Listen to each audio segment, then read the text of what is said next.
Hey everyone. All right, so I'm really excited to talk about this coming eclipse on August 12th with you. I'm doing an interview with Fiona Marks, and in this interview, we discuss the eclipse using the Adityas. Okay, so this eclipse occurs at 20 degrees of tropical Leo, and we're going to discuss it in light of the Adityas or the sun gods. Which is in Vivasvān, the Āditya of Vivasvān. We're also discussing the placement of the outer planets in the Adityas and the beings of the semi-divine goddesses. Okay, they're called Apsaras. And all of the outer planets are currently in these Apsaras. So we discuss that in light of how that can manifest for the collective and also on an individual level. We really go into detail about how this eclipse can affect you on an individual level. It's a pretty beneficial eclipse, in my opinion, okay? And then also I would like to plug in here that I am selling Āditya reports for your sun placement in the Adityas. And you can find your Adityas for all of the planets in your birth chart. You have a free chart, and I'm putting it up down here in the description. It's also at the bottom of the screen. That's where you can get your free chart with the Adityas. Okay, so you'll see what every planet, which Āditya it falls in, and the being that it falls in. Also, we also have sun reports right now. Soon we will have moon reports for each Āditya, and then we will have reports for every single being. Those total up to 84 beings that influence your planets, okay, that influence your birth chart. So if you're interested in any of those things, please click on that description down or click on the link in the description. And I've also put it in the bottom of the screen.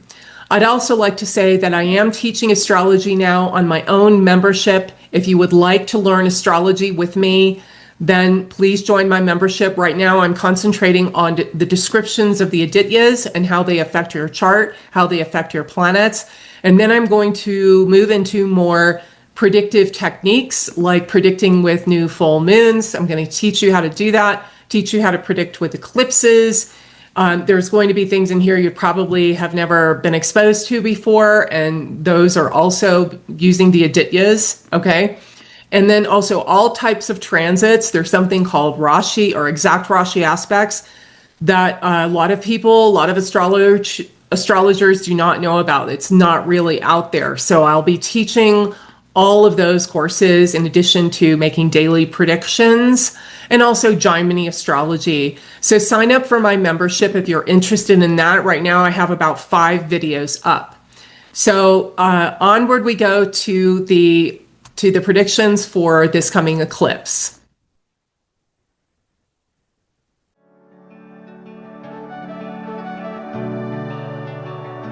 The solar eclipse, it's the granddaddy of new moons. It will last until the next solar eclipse. You'll feel the reverberations. I really like this eclipse. I am really excited for this eclipse. Most people, there's some anxiety around it because they do bring something that you're not expecting, but this is something good, something beneficial that you're not expecting, and that will provide opportunities for you. So there could be a material problem that you're having because we're in an earth sign. Could even feel like a blockage or an obstruction. And this eclipse has got that kind of energy that you just might find a way through there. There's something very beautiful about Vivasvān, that it's not a me kind of space. It's right. That everyone's going to thrive if we're all supportive of each other, if we're all willing to share planet Earth, in this case, where we are. Hello, everyone. Welcome back to Fiona's Adityas podcast. I'm here with Laura Bharat. Hi, Laura. Hello. Thank you for having me again. Great to have you back. I have this special project to encourage everyone to experiment with predicting with Adityas, and who better to help us with that, gain some confidence, gain some insight than Laura. So I really appreciate you being here. And what an episode we have in front of us today. It's so beautiful what's going on. I'm just going to lay the foundation of what we have to talk about and hand over to you because there's just so much to take in. really, I would split it up into two big, beautiful things. The first one is that we have some amazing geometry with our outer planets, and many astrologers, whether you are tropical or Western or Vedic or Āditya, are aware we have been watching how these outer planets have been just gently moving themselves into a gorgeous trinal and sextile relationship with each other. And that was exact during this week, I think, that you and I are recording the podcast now. So we have these very harmonious relationships between the three outer planets. That big thing one. Big thing two is that during this month, from when we speak now, by the next time we will have spoken, so in the month ahead, we have our solar eclipse coming up. The new moon will be in Vivasvān, the sun is in Vivasvān, and Ketu has just arrived into Vivasvān as well. So huge topics to talk about. I think they're really interrelated, and that's why I don't sort of want to split them up for you. Where would you like to begin in this month of Vivasvān? Let's discuss the eclipse first, and then we'll move into the outer planets. So Great. Okay. Good. So there's plenty of planets involved in this eclipse. Tell us a little bit about what's going on there. Okay, so we have this eclipse. It's going to be around just over 20 degrees of Viśvacī, which aligns with tropical Leo, if you're just tuning in. Okay. So that eclipse will be conjoined Mercury and Jupiter. Mercury and Jupiter will also be transiting through Vivasvān. And Mercury is the ruler of Viśvacī. That's where Mercury is exalted. So Mercury is very powerful. And then the eclipse is also with Ketu. Okay, so eclipses between Rahu and Ketu are a little different. So what happens with that is that usually an eclipse brings about, there's a massive focus on that area of life where whatever house it's in. Now, collectively, there's a focus on that Āditya/sign. So Āditya and signs are interchangeable. I may say sign, that means Āditya. So there's a focus on, there can be 2 years where you have eclipses in Vivasvān and the opposite, the polarity of that, Parjanya. So eclipses with Ketu are a little different because the eclipse is just basically a new moon with one of the nodes. And the new moon always starts something new. It's a kind of a new beginning around something. That's just how it works. But when it's with the node, it makes it that much more powerful because the nodes are our evolution. And the Ketu has a connotation of what we're comfortable with, where we have a certain skill or amount of familiarity, where we feel safe. And it does have a connotation of the past. So both of the nodes are related to the moon because they're moon's nodes. They're related to the moon. And they're different aspects of the moon. So the moon rules the past and everything that we know, we've experienced, and what the past has made us into. And then the moon also represents the future or new things because the moon wants to go out and experience the world with senses. It's the sense mind, and it rules the face where all our senses are. So the moon wants to experience the world and find where it can get its needs met, what feels good to it, where it feels comfortable. And the moon likes new experiences. And because of that, that's Rahu. It's how Rahu is connected to the moon. Rahu is always a new experience. So when you have eclipses with Ketu, like the one coming up on August 12th, you have something new beginning around something you already know. Something that you are already familiar with or have a talent with or is in your past in some way. But there's something new beginning in that. And it is very important. It's going to stamp on your life. It's going to make an impression on you. And it will do it through the house, whatever house Vivasvān falls in. So you have that. That's the Ketu aspect of it. Then you have great planets. You have Jupiter and Mercury conjoined the eclipse. And Jupiter it's wonderful. You have got a great benefic joining the sun and moon, delighting both of those planets. Then you have an exalted Mercury, which is also really good. Mercury will delight the moon. this is an opportunistic eclipse because not only is Jupiter a great benefic, but also because Jupiter and Mercury are planets of opportunities. They're planets of manifestation. True. So I really like this eclipse. I am really excited for this eclipse because most people are afraid of eclipses. There's some anxiety around eclipses because they do bring something that you're not expecting. But this is something good, something beneficial that you're not expecting, and that will provide opportunities for you. So happening in Vivasvān, it happens just over 20 degrees. So it is in the sun part, the sun Hora, or the sun part, ruled by the sun. So you've got the first 15 degrees ruled by the moon, the second 15 degrees ruled by the sun. And that really emphasizes the meaning of Vivasvān as the Āditya. So the sun is actually the sun god traveling in the chariot. And that is going to be connected to benefiting humanity, making things better for the world. There can be an element of healing, especially physical healing, making better laws, following rules. With the law of Vivasvān, as you follow the rules, you'll meet with success, not deviating out of that.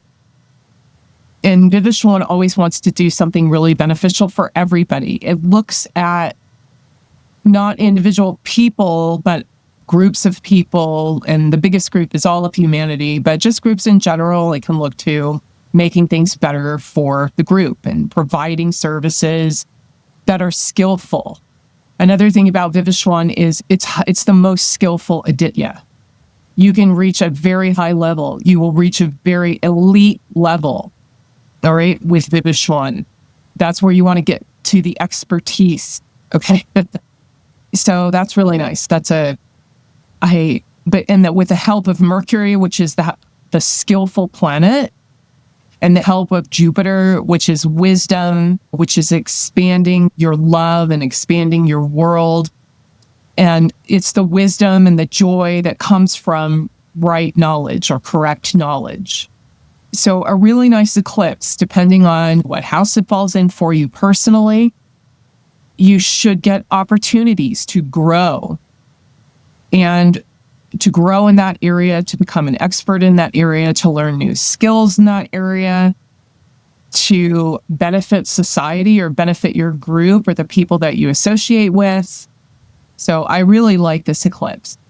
I just wanted to remind people, maybe hang on and wait to catch up with Nadamai and I when we do the mythology episode, but just to remind people that of what Laura's speaking there, and the sun part of this Āditya, we can look at the mythology of the sun related to Vivasvān and really gives us a good reminder about why this Āditya is the love of humanity. And the mythology story is the one where the sun is so bright that his wife actually cannot cope with those intense rays, too brutal, and she retreats.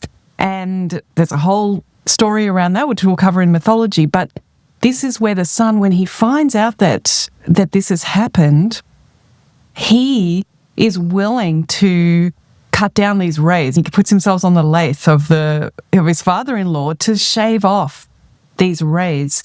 And it goes really with what you're saying there, that these opportunities that are coming for growth, they might involve you compromising in a way that you can collaborate with others. There's something very beautiful about Vivasvān, that it's not a me kind of space. It's right. That everyone's going to thrive if we're all supportive of each other, if we're all willing to share the planet Earth, in this case, where we are.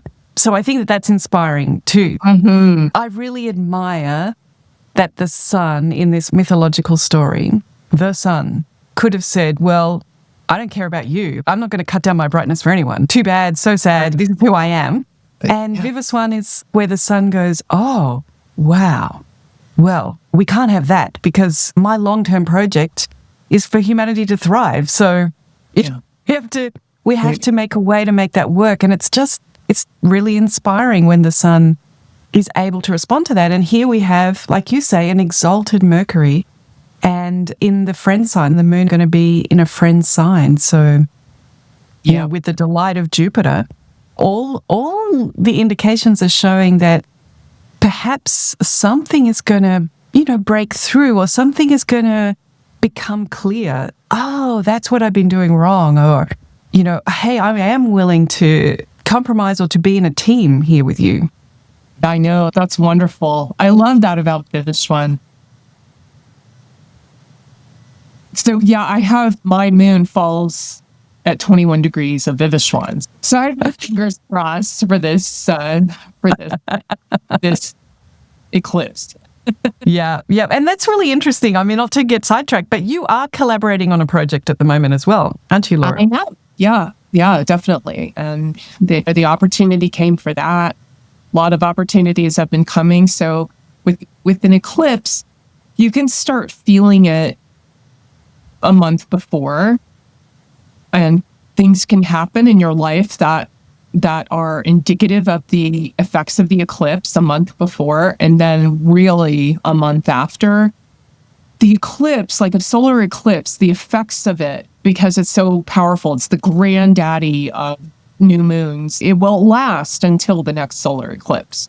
You'll feel the reverberations, and the subsequent new moons every month after an eclipse will mitigate that or add to it, add or take away from it. It's like the eclipse, and boom, there's this huge sound goes out, or an explosion. And then there's the reverberations of that through until the next solar eclipse. And then when you have eclipses on a polarity, you're supposed to pay attention to that area of life. It's like saying, okay, be open to this. Really be open to what comes into your life, but also try to figure it out, try to self-reflect, all of those things. I forgot to say at the beginning in the introduction, it's going to be visible here in Portugal.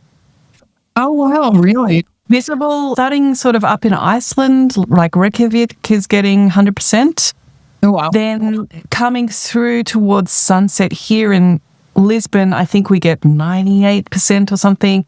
But many of the cities through Spain, Madrid, Barcelona, etc., are getting 100%. But right at sundown, late in the afternoon, so over the ocean for me. So That's a personal chance to be involved in the eclipse this time. And Vivasvān, for those who are listening to this podcast, maybe they saw Ernst's videos about this eclipse. Maybe they're feeling like, what is this Āditya thing? What are we talking about? Before we dive into the 5 beings and get even a little bit more into Āditya land, let's just level up a little bit and talk about the things that people do know about this space. If you are willing to look at this as being Āditya's lens, then we are talking about Vivasvān as a sign owned by Mercury. It's an earth sign. It's a mutable sign. And it's a female sign. So these are things that you already know about astrology. We're just applying these to Vivasvān. Anything for you that's important about it being feminine, earth, mutable? Oh, definitely. So the feminine signs are usually receiving things. You receive, you don't have to do much. You magnetically attract things based on kind of the electricity in your mind. And the earth signs, I can get into that with the beings, but the earth signs usually create something, or something happens in your life in an earth sign where it grounds you and it lasts for a while. It's not easy to get rid of or to ignore. And you attract it, and it just absorbs into the soil of your foundation of your life. Yeah.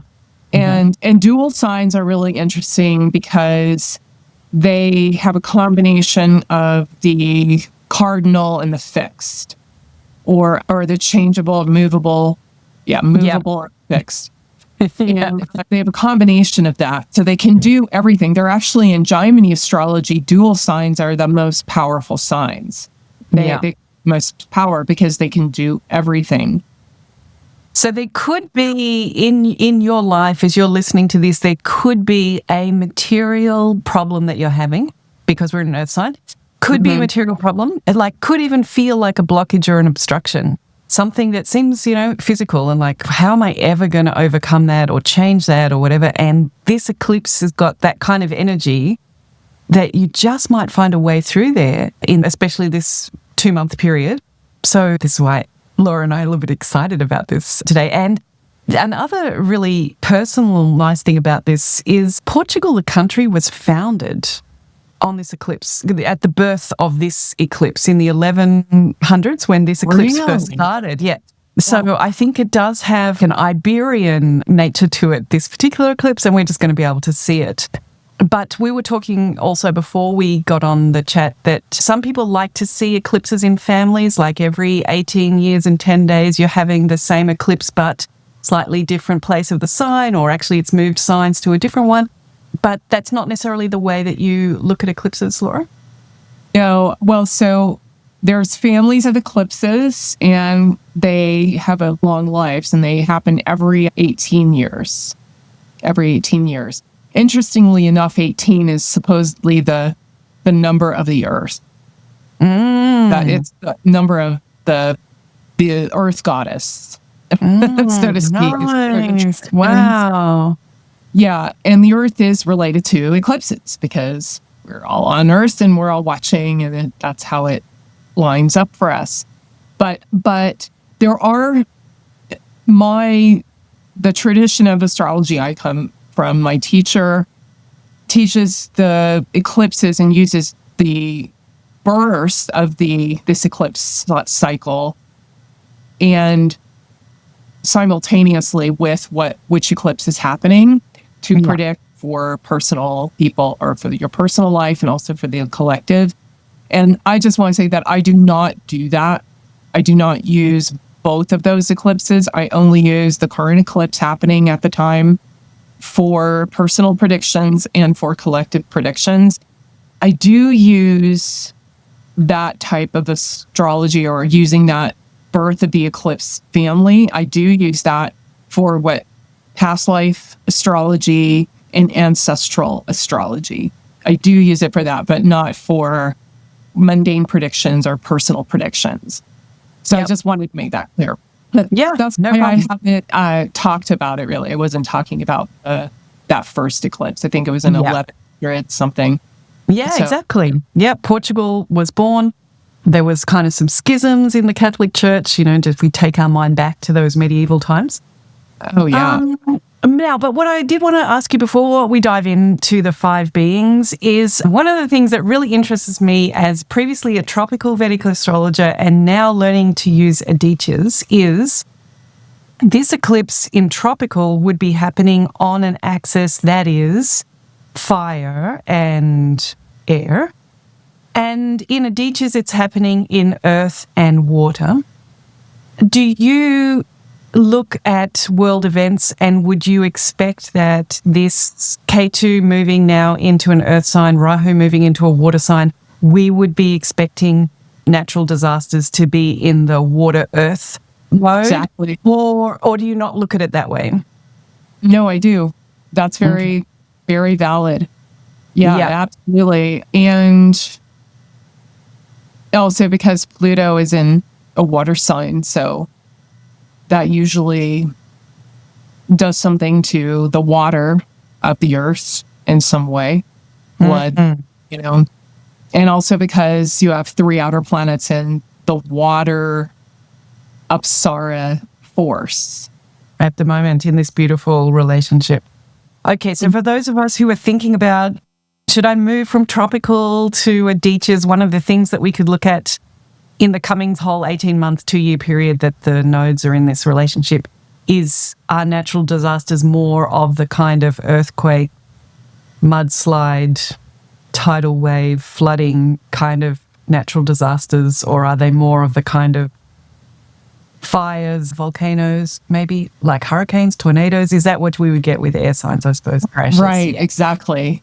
Definitely All right. a lot. So watch this space and see in terms of sitting on the fence about whether to use Ādityas for predictions or tropical or sidereal. Who knows what you would like to use. Yeah, All right. exactly.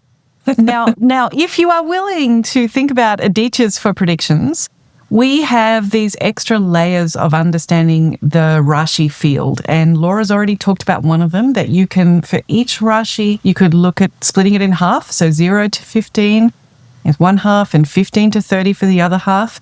If it's a masculine sign, that 0 to 15 would be related to the sun energy of the Āditya. That is the sun that is being carried in the chariot, that daily progress that the sun makes from the Earth's perspective, that we want to attach ourselves, we want to be at that pace of change, that the sun is moving every day through the ecliptic and helping us to transform our karma. Or the second half of the sign, if it's masculine, from 15 to 30, would be the lunar half of the sign, and that would be related to the Naga and the chance for us to release ourselves from our unconscious pain and trauma that is holding us stuck. There's the sun, the horses of the sun are saying, let's go live life. And the Naga inside of ourself is like, oh, I'm so scared and I'm so wounded and no, I can't do it. And we're holding back, we're not moving forward. So these were the two divisions that we already talked about, that this particular eclipse, because it's in a female sign, the second half of it is actually the solar half. So we talked about the sun, and having an eclipse in the solar half might bring you all of these opportunities. But we can also divide the sign up into 5 portions, Laura. And we've talked about this a little bit, but let's see if we can just break it down, the 5 divisions, and then which one of those divisions is this eclipse going to be taking place in? Okay, sure, yeah. All right, so you have that solar and lunar half, like you just explained, which is the most important because that's our being, really. And the sun and the moon rule the masculine, feminine side of the Ajna chakra, and which is the identity. And so those are very important. And then under that, you have the elemental planets. The elemental planets connected to the 5 beings. And so the Naga is one of the retinue or the entourage that travels with the sun. But the Naga is so important because it will keep that chariot fettered down. Nothing happens if it's fettered down, you can't move forward. So that's why the unconscious, going within the unconscious and trying to heal whatever it is in your unconscious, is going to allow you to evolve. So then we have the 5 other elemental beings. And right now, I'll talk about mainly the Apsarā because that's where 3 outer planets are. And then the other beings. And so you have the Apsarā and the Gandharva. That is ruled by Venus and Mars, respectively.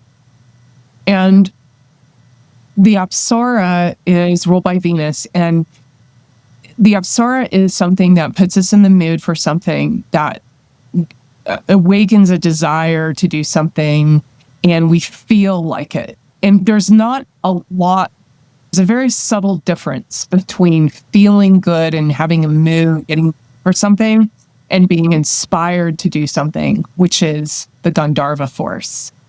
Both of these beings travel in front of the chariot. So the Apsarā is dancing in front, and the Gandharva is singing. So you have singing, playing music. Gandharva is a musician as well, a musician that sings. He's ruled by Mars. Then you have the Apsarā who's dancing in front. And both of those are forces, very powerful forces to entice us to move. We have the inspiration, then we have the mood, feeling, or the ambiance. Whenever you go to a national park, or you walk into a room that's beautifully decorated and smells really good, instead of walking into a room that's colored bland and nothing's in it, that's the Apsarā force. That's what's enticing you forward with beautiful movement. She dances. Then the Gandharva force gets you all riled up and he's singing. So he's saying something, he's communicating. It's much more a driving force, using the will. So those are those 2 forces that are pretty important, that are in front of the chariot. And Venus and Mars always work together. Venus is the water element and Mars is the fire element. And then you have the Rishi. So the Rishi is like a wise man or a sage, a seer. And the feminine can be like the witch woman or something like that. They are full of wisdom and they can see in front of the chariot where it's going. And the Rishi makes the law of the Āditya and it's ruled by Jupiter. Jupiter rules divine law. So the Rishi makes the law and looks out, looking forward and providing the law to live by for that Āditya. And laws to live by, if you follow the law of the Āditya, you usually will meet with success. If you have afflicted planet in the Rishi part of the Āditya, that usually means you're breaking the law of that Āditya. You're not using that planet correctly. And all you have to do is heal it. Then you will meet with success. Then you can move forward. Then you have so that's 1, 2, 3. Then you have the Rakṣasa. Okay, Rakṣasas are demons, quote unquote. And they are ruled by Saturn. And the Rakṣasa is the powerful force that pushes from behind. So Rakṣasas are really interesting beings because they're demons, and they're protectors. What they do is protect. They protect us from things, and we develop them in early life to protect us from anything we feel is a threat. All right. And when we're a child, when we're helpless children. But as we grow up into adults, the Rakṣasa force, we start to use the Rakṣasa force in ways that are not going to help us because we developed them in early childhood for a certain reason, but now we're using them in situations that they are not called for because we develop that habit in early childhood and it goes deep into our unconscious. So we react to things and do things that might not be in our best interest and are preventing us or preventing the demon from pushing that chariot forward. And that's ruled by Saturn, which of course rules all of the traumas and things like that. So that needs to be healed. Once that's healed, that is a powerful force to push that forward. Now, this eclipse happens in the Rakṣasa force of the Vivasvān Āditya. This is one of the nastiest Rakṣasas, but because this is a good eclipse, this is going to utilize the positive force of this Rakṣasa. And then really briefly again, or I don't want to go briefly on this one because these are my favorites, the Yakshas. Okay, so the Yakshas are nature spirits. And we've actually they've fallen out. That's way, way in the past. Like the fantasial past. Sometimes we think of fairies, of the stream and of the trees and of the forest. That's a Yaksha, a nature spirit. And in those old days, everything was alive. Everything had a spirit, everything in nature. And those are really important because they provide wealth. They actually provide opportunities. They provide wealth because they're of the earth. And not a lot is known about them. And we get a lot of the information from their names, but they will provide opportunities. They will provide resources. And the Yakshas harnessed the chariot to the horses, which are the power. The horses are the power of the chariot. So they help us find our power. Where's our power on Earth? And where is Earth going to give us our power? So really interesting stuff, really incredibly insightful. And it really fills the Rashi space with a lot more texture and a lot more empowerment that each of these divisions give us a hint at how to maybe access that power or good use of that particular division. And just to wind back a little, that we talked about the Hora being solar and lunar, that comes from the Hora divisional chart, actually allocates the sun and the moon as the deities related to the Hora.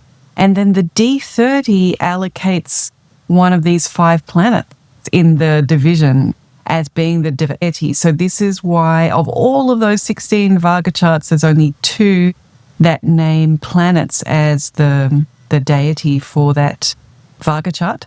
And that's what we're tapping into here, the insight that these planets can help us with. Because as you were saying, they're also elemental, right? Planets are already associated with an element. When we use 5 planets, we're talking about, in the order that you did it, Venus is representing water element and Mars is representing fire. Jupiter is representing ether element, right. Saturn, air element, and Mercury, as you were finishing there, is on earth element. Mm-hmm. Yes. So here we have a very rich field, a very rich Rashi to talk about. Now, you were saying that the eclipse is happening at 20 degrees, and that is going to be in the Rakṣasa division of this Rashi. The D30 element divisions are not equal number of degrees, are they? No. I'll say what they rule first. Okay, so for masculine or fire and air signs, it's 0 to 5 is ruled by Mars, the Gandharva, the fire element. 5 to 10 is ruled by Saturn or the Rakṣasa, the air element. Then you have from 10 to 18 degrees and a masculine sign or an odd sign. You have Rishi, Jupiter, ruling that section. So Jupiter rules 8 degrees. So Jupiter rules the most degrees. And then you have from 18 to 25, which is 7 degrees. That's ruled by Mercury, the Yaksha or the nature spirit, which is earth element. And then the last 4 masculine signs, the last 5 degrees, so from 25 to 30 is ruled by Venus, the water element, Apsarā. Apsaras are, I didn't mention this before, they're like a female demigoddess or a celestial nymph, something like that. It's really interesting. I mean, we could just talk about this all day, but for masculine signs, they start with Mars. Yeah. We can think of as a masculine planet, and they end with Venus. We think of as a female planet. Female signs, therefore, start with Venus and work their way through. So Venus, then Mercury, then Jupiter, then Saturn, then Mars. So they end with a masculine planet. Yeah? Yeah. And this goes beautifully then with the sun moon Hora that we were talking about, that masculine signs are going to start with that sun energy. And imagine those first degrees of a masculine sign, sun and Mars. So you really get that masculine feel. And same way, thinking about it, masculine planets are going to end with the moon, another female planet ruling the Hora half, and then Venus ruling the last part, so very feminine. And so maybe that's going to help you keep this in your mind. And Jupiter is the planet that is able to straddle both the solar half and the lunar half. So that, I think that's also really profound too. Yeah, that is very profound. Jupiter can use both halves. And the idea behind that is, so masculine signs, the whole idea is it starts with the sun. So the chariot moves forward. Okay, so you have all this inspiration, you have all this power and passion to do something. Okay, we're going to do something.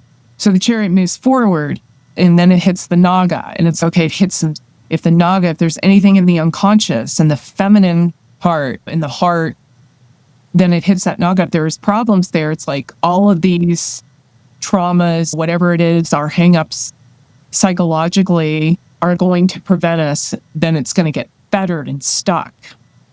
That's how the masculine signs work. And then in the feminine signs, it starts out with the naga first, which is we have to look within, heal within. I kind of liken it to the 4th and 10th house, because the 4th is the most feminine house and the 10th is the most masculine house. But the feminine house has to feel good first and then do. So that's how kind of the logic behind it, which I think is just really profound as well. Yeah, there's a lot in these beings. Yeah. And now let's talk about maybe a little bit how to apply that in this predicting with Ādityas. So we want to talk about 2 things. One is the eclipse is happening in a Rakṣasa in Vivasvān, and the outer planets harmony is all going on in Apsaras. So we've got at least two really important beings to talk about there. Where do you want to go first? Okay, I'll talk about the Rakṣasa, the eclipse in the Rakṣasa. So this Rakṣasa is called Vyāghra, so not the drug. Although it's very interesting that drug would have this name. Isn't it? Oh, hilarious. All right, it's spelled with a Y. So Vyaghra, Vyāghra. And this Rakṣasa is connected to mimicry. So Mercury actually is the planet that rules acting. And through Mercury, we can be a good actor. And Mercury is pretending, Mercury is repeating something over and over again. So by pretending, by acting, you can actually become the thing you want to be through Mercury. That's the power of Mercury. When Mercury is good. That's how children learn to speak. That's how they learn language. They don't learn grammar and, oh, you're going to put a verb there. Okay. Oh, you're conjugating the verb like that. I can remember that. They just... Yeah. And I mean, I'm a native speaker of English, and so I can hear when something is not correct. I might not know the grammar rules, but someone can say something, I'm like, oh, that's not quite right. I don't know what rule it is, but we don't say it that way. We say it this way. And that's all Mercury, isn't it? That learning through mimicry. It's really effective. Yes, absolutely. It definitely is. And that's a powerful force because Mercury can turn you can transform to something else through the power of Mercury, through mimicry and repetition. So Vyāghra is a tiger. And a tiger is a very powerful force. Obviously, it can be very violent and very destructive, but it also can be something very beautiful. And the good part about this is just what I explained. You can mimic something and you can say, I want to transform into this. I want to be this. I want to learn this skill. So I'm going to put everything I've got into it. I'm going to mimic what a person would be like. If I want to be a musician, I'm going to mimic a musician and do what they do and follow the rules of being a musician or follow the rules of being whatever it is you want to be. That is this Rakṣasa. You can transform. It's the power of transforming, a power of transformation around this Rakṣasa.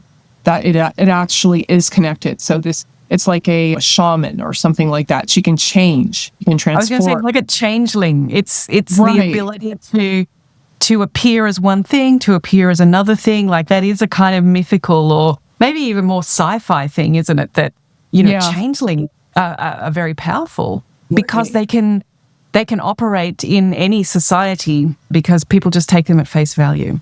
Has a good side, can operate in any side, but also has a bad side that, I mean, obviously a changeling is very dangerous too because... Absolutely. That's so true. Don't have their guard up because it looks exactly like my friend or whatever it is. It looks very inoffensive and I let my guard down, but that changeling has another agenda underneath that. So. Exactly. And that is exactly what the negative part of this Rakṣasa is. That is when afflicted planets here, or that is, you can appear to be something.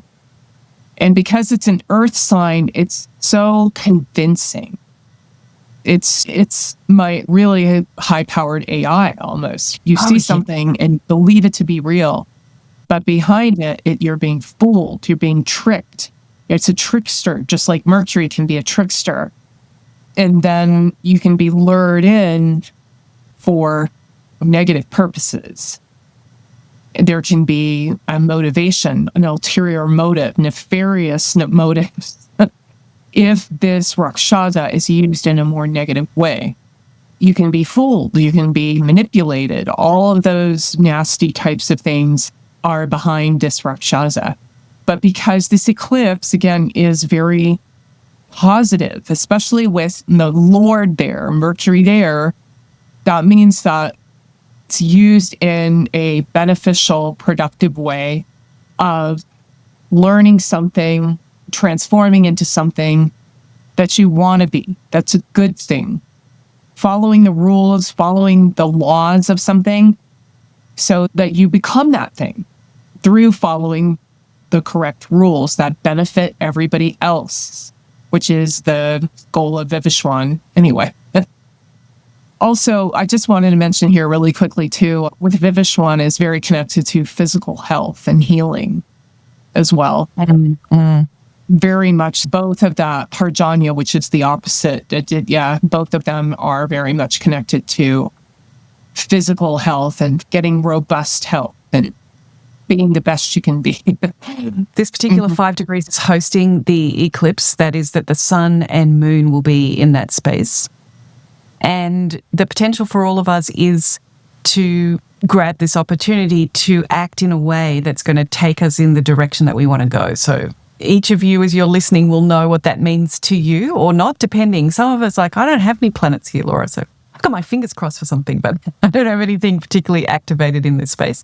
But so that might be it. Is there a way for you to step up and just claim this space that you want to be in, even if you're not sure that you're yet the expert or whatever? Is there an opportunity to just step in and just do the right thing, follow the way that an expert would be in this space, and you might find success?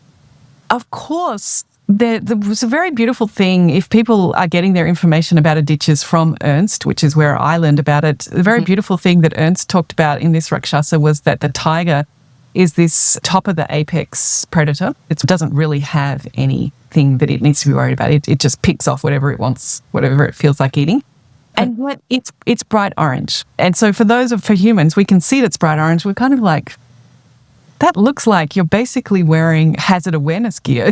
Right. Like you're walking into a room with one of those high visibility vests on, going, hey, don't pay attention to me. So how do animals fall for this bright orange predator? And he was explaining that different animals have different filters on what visible light they can see. And so for particular animals, that orange that to us looks like unmistakable just blends in. They can't decode that color or not in the same way. And so it makes me think about, I don't live in your country, but all of us in the world, get plenty of news about a certain orange person, Trump. Oh, yeah. and that in his own way, for those who are not particularly drawn to him charismatically, he seems quite obviously relatively repulsive. It's very brash. He says things that are kind of offensive. He doesn't seem to practice any Christian values or whatever it is. And yet you see a whole horde of people who, even with very Christian values, kind of going, yeah, but he's the right person, And to me, Vyāghra Rakṣasa kind of sums up something about how people must be able to follow Trump, is that even though he might not be demonstrating the values that they particularly have themselves, they can't see through. In some ways, they're just a little bit lured into where he's going. Right. But it seems to me that there is a bit of a turning point, that even MAGA people who really supported him in the previous elections are kind of seeing they're not very happy about the entry into the conflict with Iran. They're not very happy, perhaps, about the amount of profit that he seems to have made from Bitcoin and other things in this last year, and maybe even some of the deals that he's been doing. So I'm wondering about a wake-up moment for people who had been maybe under some kind of illusion. Because the Rakṣasa on the other side, I'm putting you on the spot, but my memory of the Rakṣasa on the other side is bright light or something. Just wondering about shining light onto something, whether there's a bit of a wake-up moment for people who perhaps had been previously seeing those tiger stripes but not being able to decode them. Yeah, that absolutely could be very true. And the other thing too with those, they could think that maybe before they didn't think there were other options. I see what you're saying. The eclipse could bring through an option. Because that's what Mercury is, another option, and gives more option. And how would you try things out? And so that's how I would see it. Yeah, definitely that you were right, and then that there are other options, because that's what I think they were following, very mesmerized by him. So yeah. That's a good point. Let's see. Yeah. All right. And this is taking place in an ecliptic context of grace, of outer planet grace. Absolutely. We've had this incredible 18 months before now of each of these planets changing sign. And that's really notably unusual, that every outer planet would change sign. as did Saturn, Jupiter as well. Major Yeah. changes in the world. We had already astrologers kind of like, wow, that's very notable. And then at this particular moment, right now, as we're recording, they are in these exact trinal relationships. In terms of Pluto to Uranus is 120-degree distance. And right in the middle of that is Neptune, 60 degrees from Pluto, 60 degrees from Uranus. So very graceful Tajika aspects if people look at planetary aspects like that. And that means that they're actually all in the same Āditya being, which you were mentioning before as the Apsarā. They're all in the Apsaras. And then they're also all in the moon, the Naga. and both, that goes without saying. Exactly. Yeah, they're in the moon. That's all water. That's all.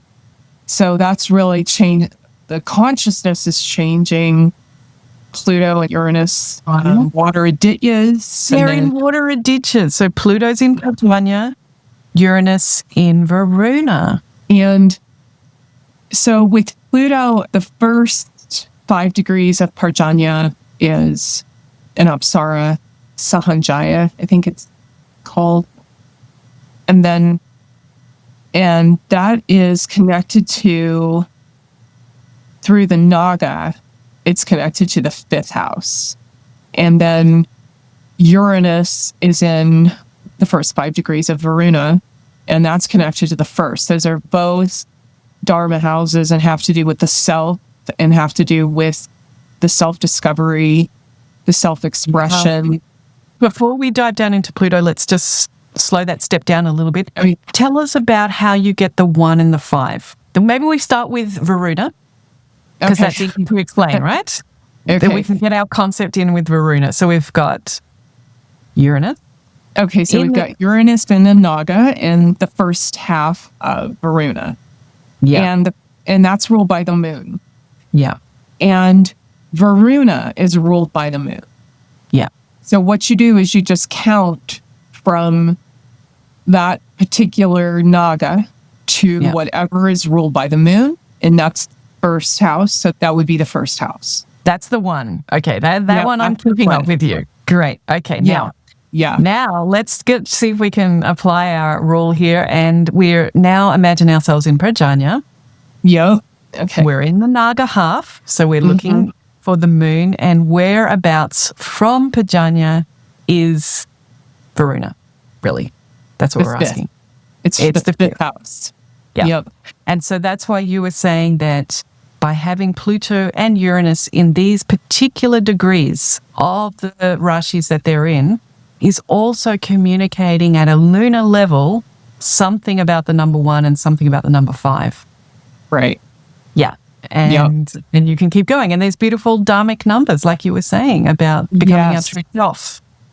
Absolutely. I want to start with Pluto because this was a really interesting one. So the 5th house from Parjanya. And Parjanya is all about the beauty within you, the rain that satiates you, what makes you feel good, what makes you feel full, what makes you feel satiated.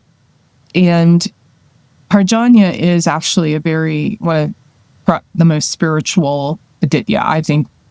And that can be up for debate, but that's my opinion of it. But anyway, so when we have something in this particular part, the first half of Parjanya, we're connected to our self-expression and our creativity. And so when we can say, so I'm just going to talk about afflictions because Pluto is a little bit of a scary, and it's going to bring up things around the 5th house types of things. And this can actually give the person a feeling of, oh, if I only had this, I'm going to be happy. I'd be satiated. Or if I only do this, I have this job, or I move to this part of the country, or I have this partner, or whatever. If I just have this, I'll be fine. And you imagine yourself, oh, if I'm working as this person, I'll be happy. And that's the goal, is to experience yourself doing these things. What we're not actually thinking about the place, the person, or the job. That's not what we're wanting. What we're wanting is an experience of ourselves in that role. Because we're not accepting the experience of ourselves right now. Or we think something is lacking about that. And if we can only see that we can experience ourselves just how we are. That is the satiation. That is what we want. That's the ultimate goal. And rather than just getting somewhere, just having something else to make us experience ourselves as what we think will be satiating for us, what we think will make us feel good and feel purposeful and feel creative. So that's what an affliction mirror would do. And that's around the 5th house. There's a feeling, there can be a feeling around, I'm not feeling good unless this happens. In Parjanya, it's all about feeling good. Or feeling satiated, feeling full of the rain of consciousness. And so with the Pluto being there, it's like that is, if you have significant planets there, but all of us have all of the Āditya's within us. But it has to do with realizing this. And you can realize this through massive changes and massive transformations, because that is also connected. The Apsarā itself is connected to the 3rd and 8th house. That's why the 3rd and 8th house has to do with massive major changes, or just things changing a lot on small level, on a big level. And that's what we're seeing in the world right now. And Laura, as you're speaking, I'm also realizing that Venus is exalted if it was in Parjanya. So do you feel that that says something as well about this Apsarā, that there is something important about striving for that? Like, there's something important about being in the mood. Yeah, right. To have that feeling, or it's hard to phrase it, because you don't want to, Venus starves Jupiter everywhere else, right? Venus and Jupiter have this kind of strange relationship because Jupiter exalts Venus, and that's what we're talking about. But everywhere else, Venus kind of draws Jupiter into the illusion that, what I need is outside of my, like, the wisdom that I'm seeking, the happiness I'm seeking, the fulfillment I'm seeking, it's all outside of myself. Right. And yet, in this case, Venus is actually exalted in Parjanya, and that's why I want to ask you about how you think that makes this Apsarā work better, maybe? What do you think? Yeah, absolutely. So this Apsarā is actually connected to, you're in the mood for everything all the time. Whatever is happening, you're in the mood for it. Yeah. Or you feel like it. You feel like doing it. And when you have the wisdom, which is Jupiter, when you have this spiritual connection, Jupiter, the higher knowledge, all of those beautiful Jupiter things, you have the creativity coming out from the good within you. You're expressing the good within you. Whatever is happening around you in the world, which is Venus, the Venus is the worldly things, that's all beautiful. It's all satiating. It's all fulfilling.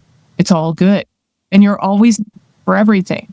Yeah. You have to clean the house, do a spring cleaning. I'm in the mood for this. This is wonderful. I'm blissed out doing it. Yeah. That's me. I'm not blissed out doing cleaning, but I am doing my cleaning this week. So you called it, Laura. Really? You called it. So then we know that you brought in those numbers 3 and 8, and just to again walk us through slowly for those of us who are catching up visually. If we think about Parjanya, and if you count where Venus's houses or signs are from Parjanya, we've got 1, 2, 3 would get us all the way over to Arima, and then 4, 5, 6, 7, 8 would get us to Tvashta. So that's why Laura is linking 3 and 8 to this Venus division of Parjanya. Yes. So then, just to extrapolate a little bit more about what you're saying, is that saying that these unexpected changes that are impacting me and my world, I'll be in the mood for them. Like, yes, they are unexpected. Yes, they are huge, but I'm ready. I'm open. Let's do it. Yeah, absolutely. Especially if you have good planets in Parjanya or you have a good Jupiter, then it really is, you're welcoming to those changes. Interesting. Mm-hmm. Yeah. If you have more challenging planets in Parjanya, then you heal that planetary state, or if you've healed it, if you've come out of it, which you absolutely can do, okay? Then also, yes, the changes, and it's usually changes on a worldly level because it's Venus, but it's changes in also what you're attached to, what you desire may change. And also the 8th house is connected to going deep within the psychology, therapy, that type of stuff. The 3rd house is connected to travel, especially with Venus, because Venus is vehicles, like where you want to go, activities, recreation, that is filling those as well. Okay, Yes. and so Pluto's there now, transiting through that space. I'm guessing because the sun is on the other side over there in Vivasvān, Pluto's going to retrograde a little bit in this space. We're going to get a bit of time here in the Apsarā. Yeah, the Apsarā is all about the feeling, the mood. It doesn't really, the Apsaras don't create, but they put a very subtle, what's the word, like thread or a subtle path that all of its passion, all of your inspiration, all of your desire to go for something is triggered in a certain way. And then you end up going down a certain path because you're in the mood and you want that feeling and you want that certain satiation. And if what is within you, your heart is in a good place, you'll express that energy in a really beneficial way. All right. And so what do you think the potential is having Pluto in that space? Oh, for the collective? Yeah. Yeah. I think that there's water issues, floods, something with the ocean, and it could be anything really, even not just disasters, but water getting contaminated, things like that. Mm-hmm. It's also changing the feeling of just people in general. Yeah. Which I've noticed already in the last few months. Yeah. Major changes in what the populace wants, what they are desiring for what's going to make them feel good. Yeah. Yeah. So interesting. Yes. Okay. Because Pluto, the whole time it's been in Parjanya, will have been in this Apsarā. It's the first segment of, so it's been there, feels like coming up to 2 years. So changes. Okay. And that is in a trinal relationship with Uranus, which is much more recently moved into Varuna. We get to see the different speeds of the planets here because Uranus only moved into Varuna like a couple months ago, 2.5 months ago, I don't know, something like that. And already it's in the 4 degrees of Uranus. And what do you think about this arrangement of having Uranus in the lunar half in the Apsarā related to Varuna? Okay, so I just want to talk a little bit about the Naga. That's also two water influence, water sign, influence 3. And so I mixed them together just a little bit in what I was saying last time. So this Apsarā is connected to the heart, what's in your heart. So everyone is born with something in their heart. And we don't really think about that much but it's true. We're born with that.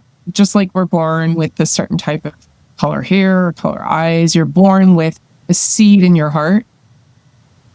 What is in your heart determines what you will get. Because this Apsarā is connected to the 4th and the 11th house. And the 4th house is very important for Varuna because it's the 4th Āditya. And so that is basically, that's the beginning. So what is in your heart, what you hold dear, how you generally feel most of the time, your ability to express your emotions, and that's going to determine what you get in life, the 11th house.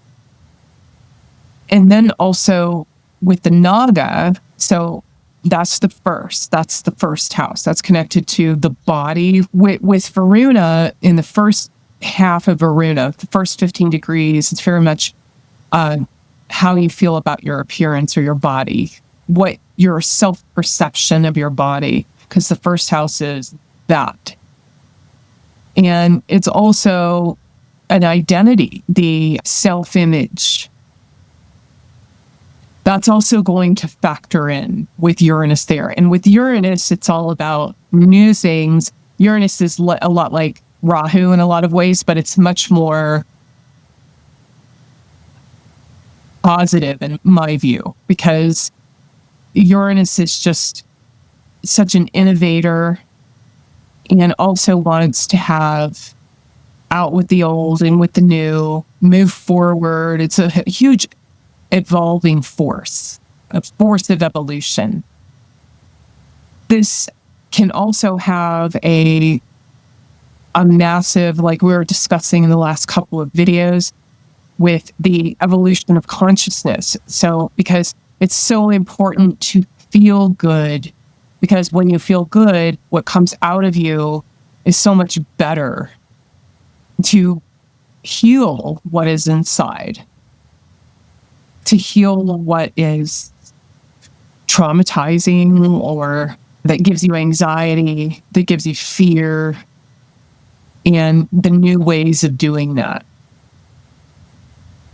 And this also connected to water. So even with water, like the destructive part with Pluto, then you have the more innovative part with Uranus, where you can have all these innovations around water, irrigation, healing modalities with water. And of course, water rules on a metaphorical level. I guess you could say water rules our emotional state.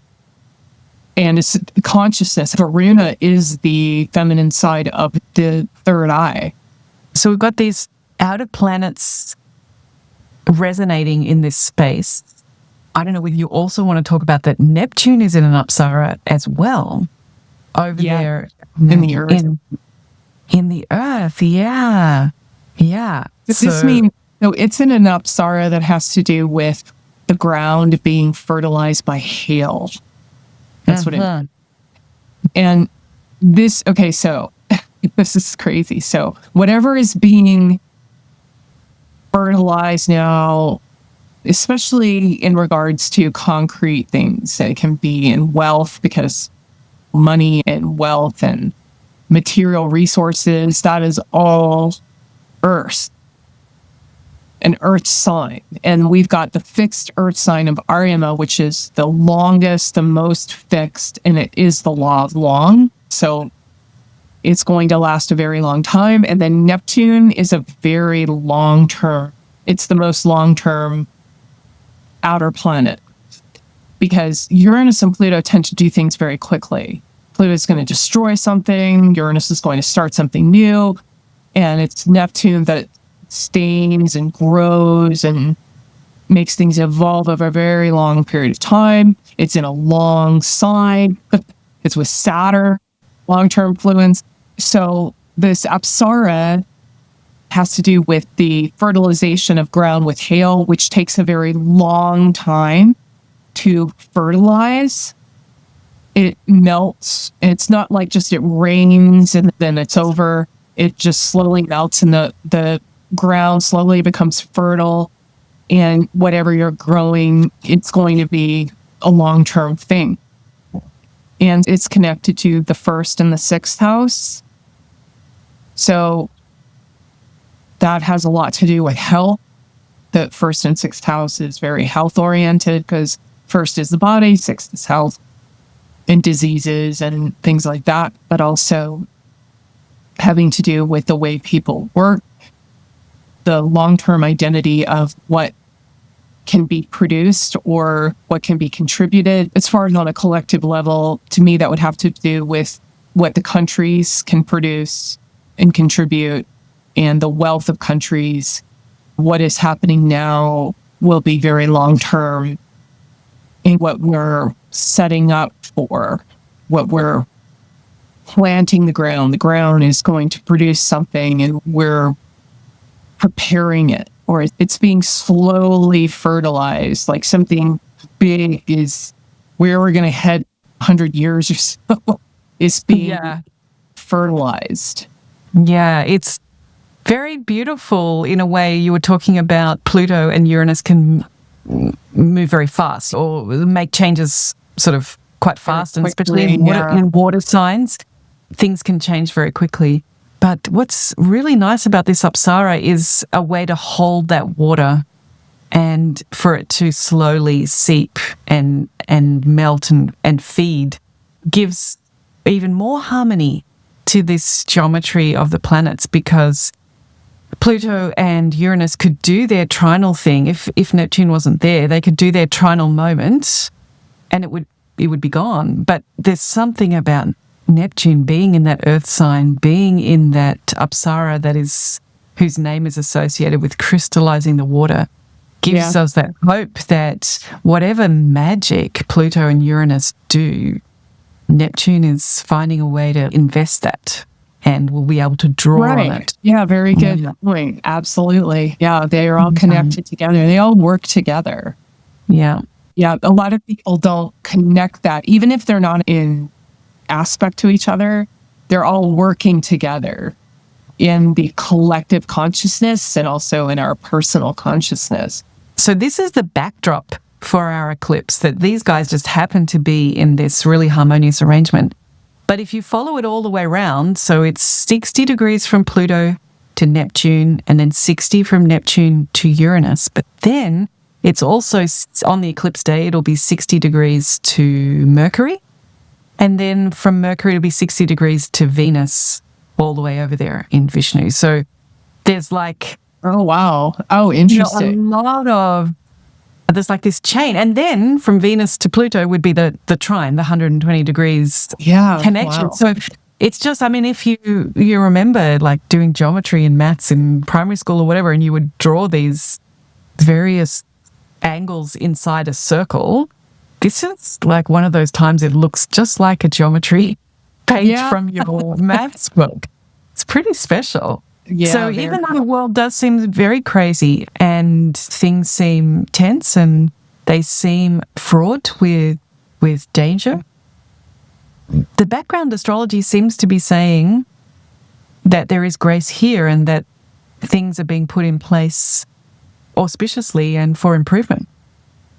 They are. I think so. There is the Pluto aspect for the 3rd and 8th house. That's going to be some major changes, especially because long term, and that can be some growing pain. And again, these are very long term things because that 3rd house rule. So Pluto in the Apsarā, that 3rd house, and is an earth sign. That's Arima. And 3rd and 8th cause things to massively change. Pluto's the planet of transformation. And so then you have Rahu will be going into a Gandharva. Even right now, Rahu's in a Gandharva. Rahu will be going Gandharva. The initial growing pains will be felt. But overall, we are in an ascending cycle. We are, that there's people who want to hold on to the old way, and you can see kind of manifesting, I think so. Yeah. But that Gandharva of Prajanya is the protector of women.